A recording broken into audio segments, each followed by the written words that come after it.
Hey friends, Unfinity previews keep rolling in, so it's time once again to talk about the Commander legal cards that just got revealed today and see if any of them are good in Commander. I'm going to focus on cards that I think have the most potential in Commander first and foremost, and then gloss over the other cards that got revealed as well. But before we begin, two quick reminders. First, if you like these sort of videos, be sure to like and subscribe to make sure you never miss a daily preview or all the other Commander content going on in this channel. And number two, if you want to pre-order these sweet new Unfinity cards, you can head on over to our sponsor, cardkingdom.com/mtggoldfish, to get all the Magic the Gathering supplies that you need. Plus, you can get a scoop sticker with your order if you ask for one in the order notes. Alright, we begin with an interesting new Boros commander with Captain Rex Nebula. This is a 3-mana Boros 2/2 legendary creature human pilot employee, and it has a combat trigger.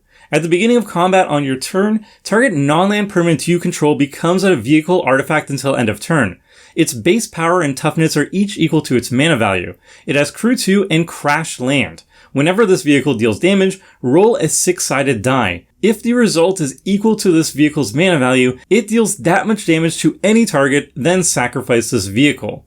So Captain Rex doesn't deal with stickers or attractions or any of the sort. It seems just like a regular commander card that happens to be printed in Unfinity. So what I plan on doing with this is twofold. First, if you want to go a Boros commander deck with Captain Rex as the commander, I think you want to go for a sort of artifact style deck. There are a couple cards that are artifacts that have high mana values but end up being cast for a lot cheaper than their mana value. One primary example of this is Mycosynth Golem, which is an 11 mana value 4/5 artifact creature golem with affinity for artifacts, so it costs 1 less to play for each artifact you control, and artifact creature spells you play have affinity for artifacts. So with Captain Rex on the battlefield, this lowly 4/5 becomes an 11/11 vehicle. You're not going to sacrifice it at any time because it has mana value of 11 and you're only rolling a 6-sided die to see if you sacrifice it, which I think is actually a good thing. It's just going to be an 11/11 beater for dirt cheap. It could be as low as 0 mana to actually cast this thing. Alternatively, if you put Captain Rex in a 5-color deck, or at least a green deck that can give you easy access to domain, you can use cards like Draco or Scion of Draco, which have incredibly high mana values. Draco has mana value of 16, and Scion of Draco has a mana value of 12. But both of them have basically a domain ability where they cost 2 less to play for each basic land type among lands you control. So they have a up to 10 mana discount if you have all 5 basic land types on the battlefield. That would make Scion just cost 2 mana and Draco only costs 6. And then the result is if you cast Draco for 6 or you cast Scion for 2, then Draco is a 16/16 flying vehicle, and Scion of Draco is going to be a 12/12 flying vehicle, which are super efficient rates, very powerful beaters. So I think Captain Rex is kind of interesting in Commander. It also might be good in the 99 of a Depala Pilot Exemplar deck or any other type of Vehicle Matters decks because it can just turn your random permanents into vehicles as well and add to the synergies as well. So I think Captain Rex has a surprising amount of potential in Commander. Next up, we have 2 very powerful payoff cards that make their respective mechanics much more appealing in the Commander format. First, we've got Black Hole. It's a 4-mana black sorcery that says destroy target creature and up to X other target creatures, where X is a number of attractions you visited this turn. So for those who don't know, attractions are a new mechanic in Unfinity. They're a special type of artifact. They start the game in a special pile, an attraction pile. You have to have a minimum of 10, but you can have more than 10 in your starting game.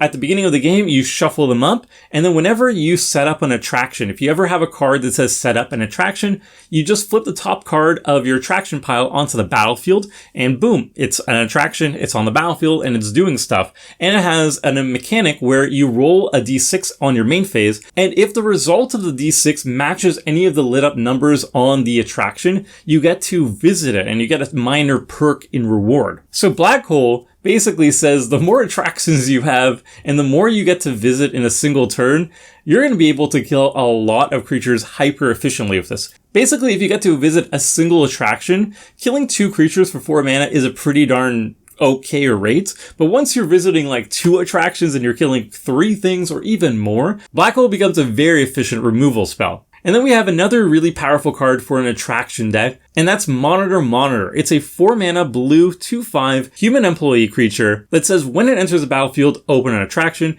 and once each turn, you may pay 1 to reroll 1 or more dice you rolled. So if you rolled a dice and you didn't make it onto an attraction, you have another shot by paying 1 mana with Monitor, which seems really good. And it works with any other dice rolling mechanic. So if you weave in an attraction deck with other dice rolling cards, which I think are a natural fit because there is a lot of overlapping synergy between, Monitor helps all aspects of the deck, not just helping out your attractions, which is really nice. And then next up we have what some are calling preemptively the Dockside Extortionist of Unfinity. This is Goblin Airbrusher. It's kind of similar to a Dockside Extortionist in that it's a 2-mana goblin and it has abilities that make treasures, but that's about as far as the overlap goes. So Goblin Airbrusher, it's a 2-mana red 2/1 creature goblin employee, and it says whenever you place a sticker, create a treasure token. If it's an art sticker, instead create 2 treasure tokens. So for those who don't know, there's a new mechanic in Unfinity called stickers. Much like attractions, if you want to run stickers in your deck, you have to have a minimum of 10 of them available to you in a special zone outside of your library. And then at the beginning of the game, you randomly choose 3 of those sticker cards to be available to you throughout the game. Some of the stickers have more powerful abilities that require you to spend tickets in order to acquire them, whereas name stickers and art stickers have no ticket requirement. So if you have any card that says put a sticker on blank, then you can always just put a name sticker or an art sticker on the card without using any tickets. So they're pretty cheap.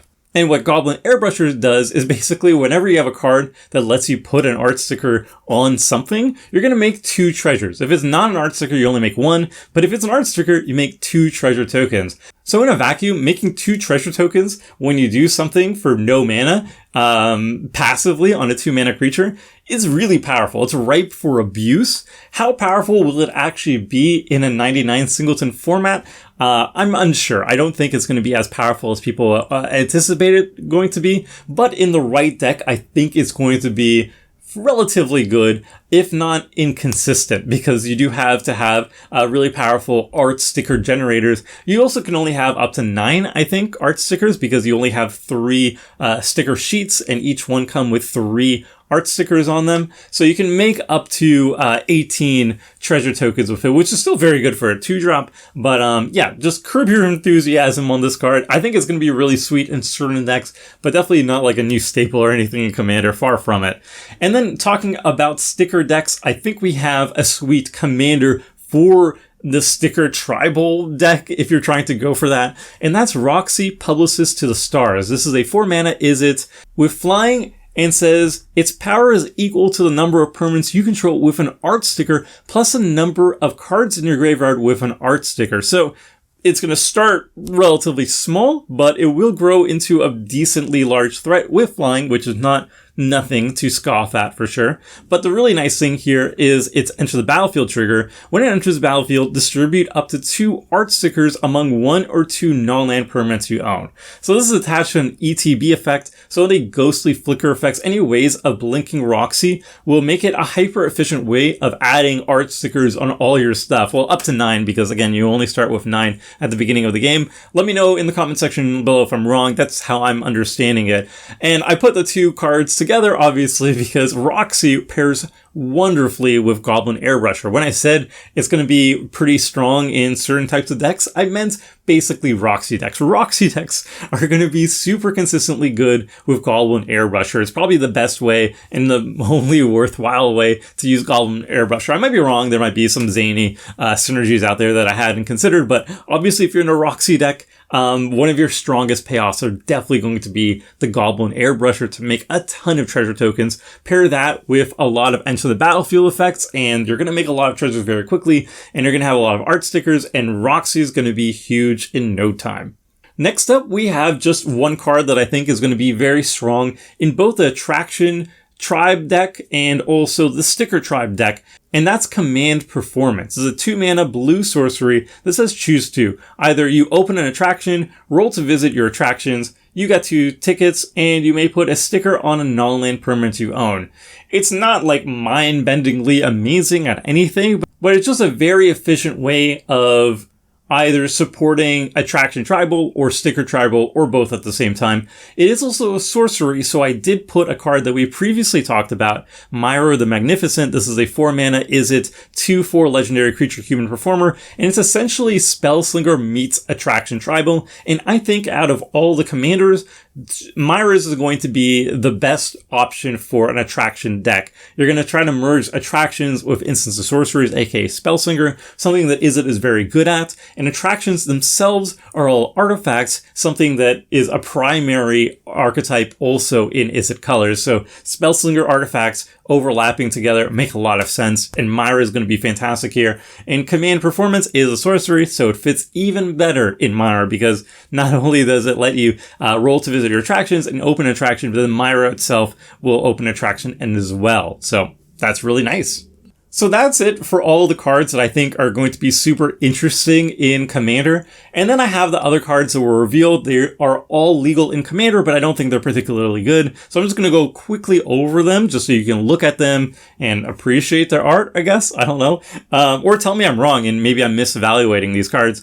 Sword Swallowing Seraph, Ballerina, and Proficient Pyro Dancer are all creatures that have enter the battlefield triggers where you can put either a name sticker on a permanent you own or an art sticker in the case of the Pyro Dancer. And they all have an activated ability where you can buff up a creature with a sticker on it. You can give it flying, you can put a +1/+1 counter on it, or you can give it +2/+0 and menace until end of turn.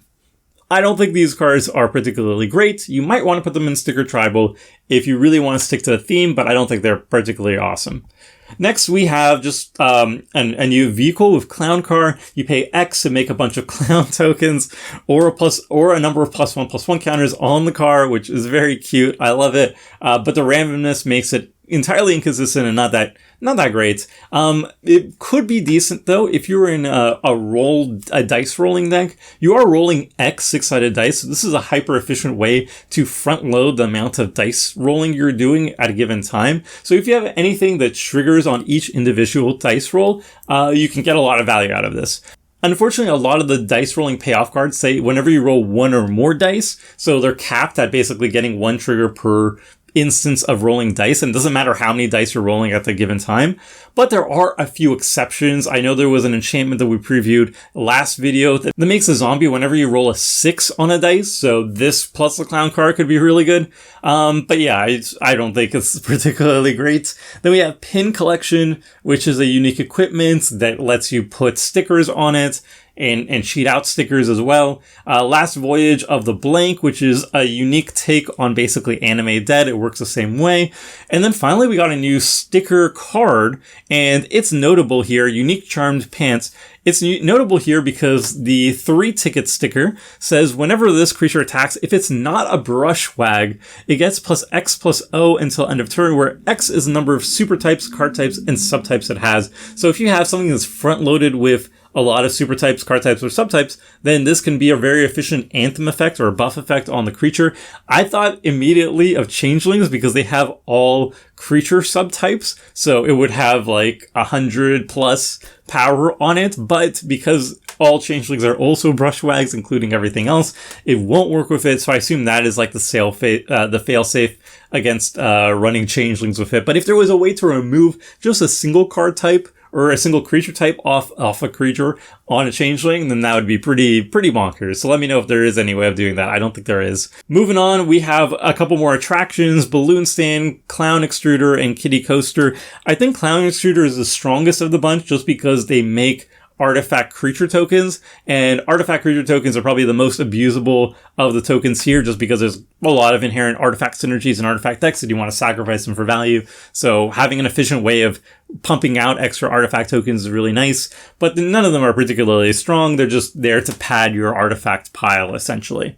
And that's it for all the new cards on Friday, September 23rd. I hope you enjoyed this new take on doing daily spoilers. I heard the feedback from people saying that they want to hear about synergies with these cards and what the cards that I think are actually good, that are worthwhile talking about, instead of giving equal time to all the cards, regardless of how well I think they're actually going to interact in the Commander. And I gave it a shot this time, so let me know what you think about this daily spoiler. I'm going to have one more spoiler video coming out on Monday, which should wrap up all the Unfinity cards. And then I'm going to talk about cool combos that I think you can pull off with some of the new cards, and maybe do a tier list video and a couple more things with Unfinity. So until then, friends, see ya!